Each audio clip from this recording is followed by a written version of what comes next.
Galnet News Update, 19th of August 3307.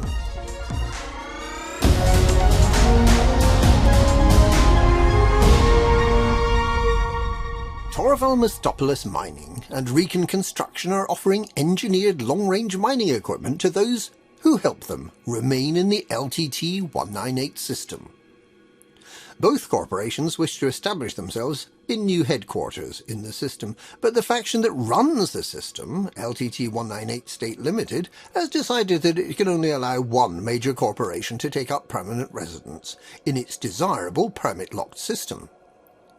As it wants only the best mining corporation, it's asked both corporations to dig out as much coltan, gallite, praseodymium and silver as they can in a week, and the corporation with the biggest heap of mine materials will be allowed to construct a starport in the system.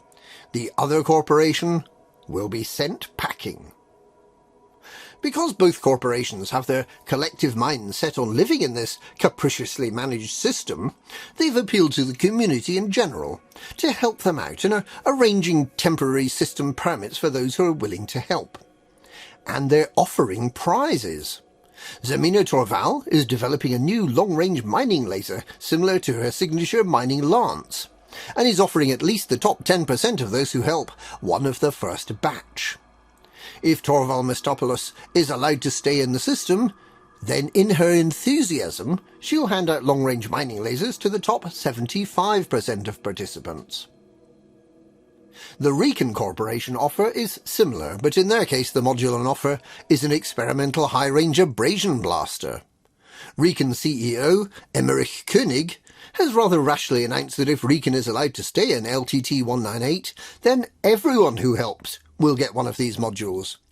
But it seems likely that he misspoke, and that the modules will go to the top 10% or top 75%, depending on how the competitive mining event ends up. In addition, the top 75% of participants on the winning side will be granted a permanent LTT 198 permit, if they didn't already have one. For now, mined contributions are welcome at the Tobias Gift and the Pride of Bitterwood megaships.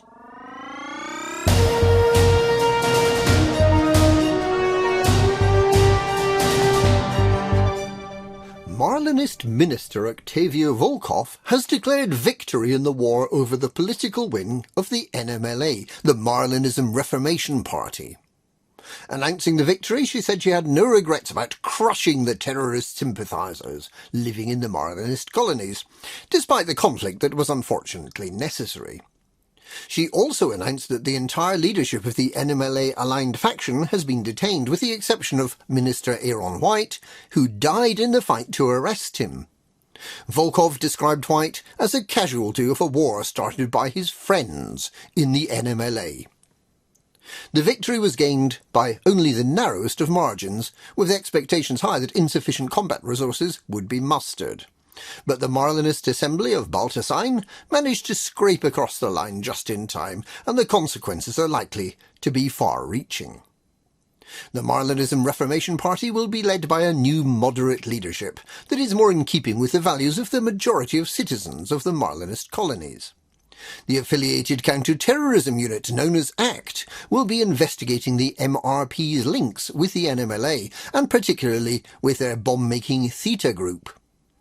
Prime Consul Coyote Tau has announced that this extremely marginal victory should demonstrate to the superpowers that the Marlinist colonies are steadfast allies in the fight against the NMLA.